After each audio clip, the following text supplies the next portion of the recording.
Aí, trouxe uma dúvida que eu achei interessante. Como que eu posso fazer para ter um monitor para o meu filho? Ele tem direito? Se ele tem direito, como que eu devo agir? De que forma que eu devo agir? Ela não especifica se é dentro da Secretaria de Educação ou se é numa escola particular. Então, você pode responder essa para a gente também? Sim. A questão do profissional ali, do monitor, uma questão já tratada em lei, né? O Estatuto da Pessoa com Deficiência, ele já traz essa previsão. Eu vou ler um pouquinho ali mais na frente qual que é o artigo, mas a priori eu vou dar logo assim o caminho das pedras.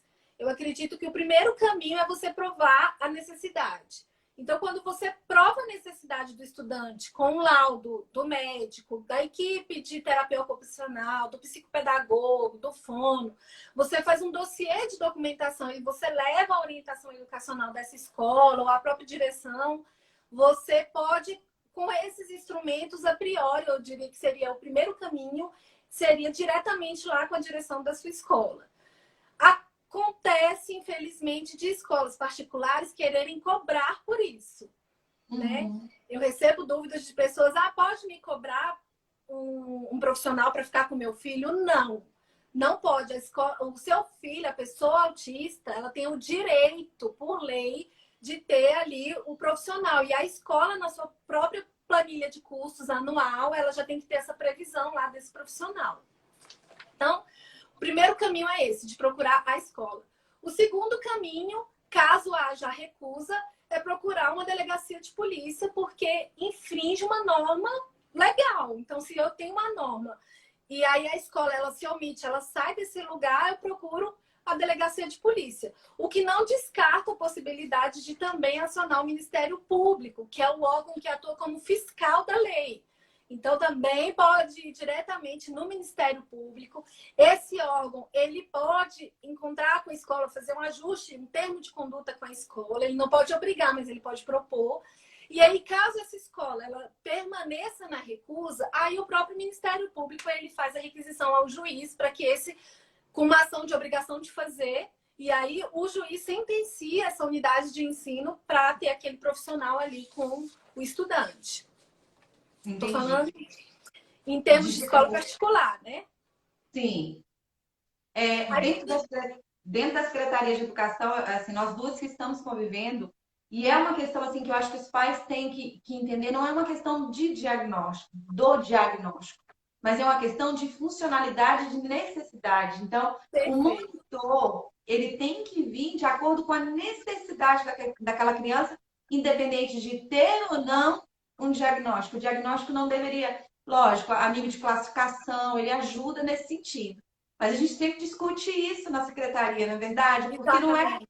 o diagnóstico que vai te dar um direito, mas é a sua necessidade, mesmo sem o diagnóstico, porque a gente vive muito isso dentro da secretaria, né? Que Exatamente. vai te dar o direito de ter esse mediador, né? Esse auxiliar para estar com você. Porque, perceba, nós temos autistas de alto funcionamento, né? Então, Uhum. não é porque ele é autista que necessariamente vai ter de ter alguém ali do lado dele, até porque isso atrapalha o próprio processo dele de inclusão, né? Deixa eu só falar uma coisa, assim, uma coisa bem interessante, que aconteceu comigo e com a Samantha, né? Que é a minha companheira na equipe. Nós Sim, tinha um menino com autismo, e aí a mãe pediu o monitor, mas ele não queria um monitor e não havia necessidade. Então, se já é um adolescente, eu acho que até ele tem que entrar nisso, né? Quer dizer, exatamente.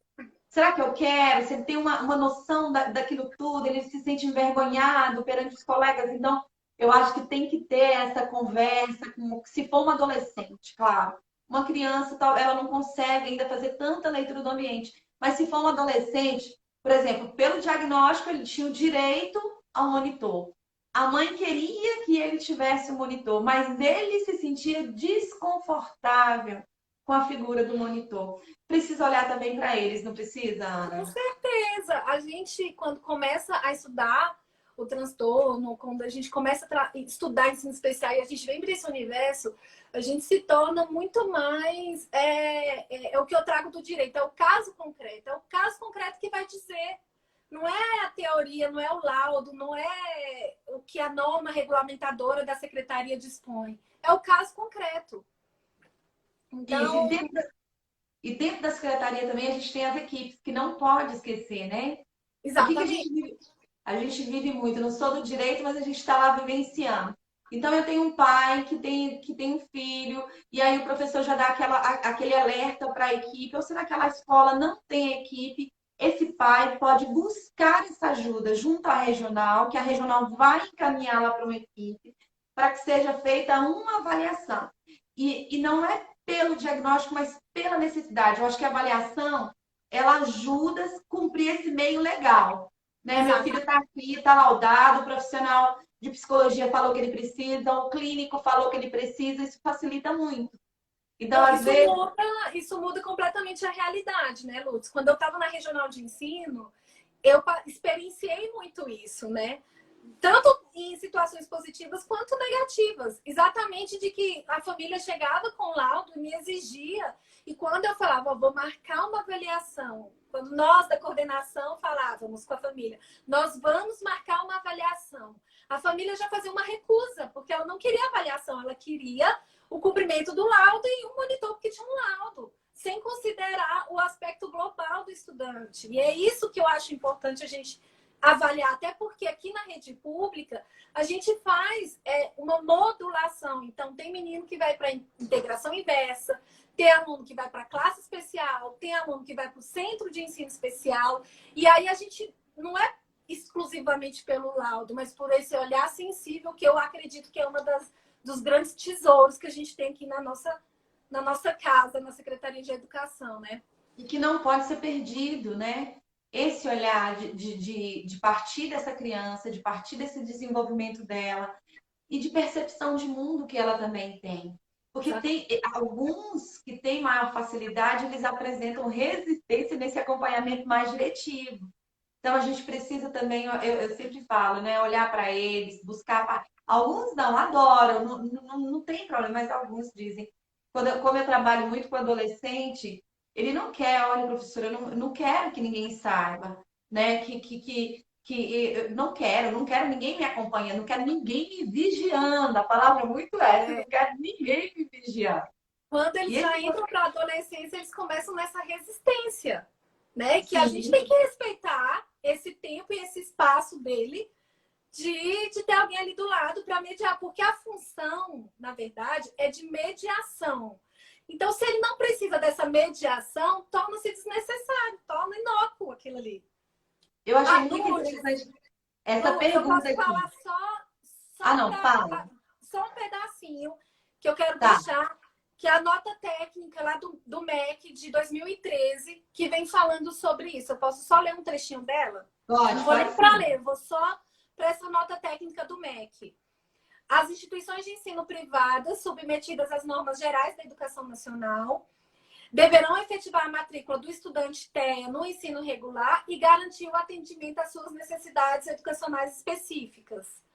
O custo desse atendimento integrará a planilha de custos da instituição de ensino, não cabendo repasse de despesas decorrentes da educação especial à família do estudante ou inserção de cláusula contratual que exima a instituição em qualquer nível de ensino dessa obrigação. Essa nota técnica, ela é transversal, desde a educação infantil ao ensino superior, tá? Uhum.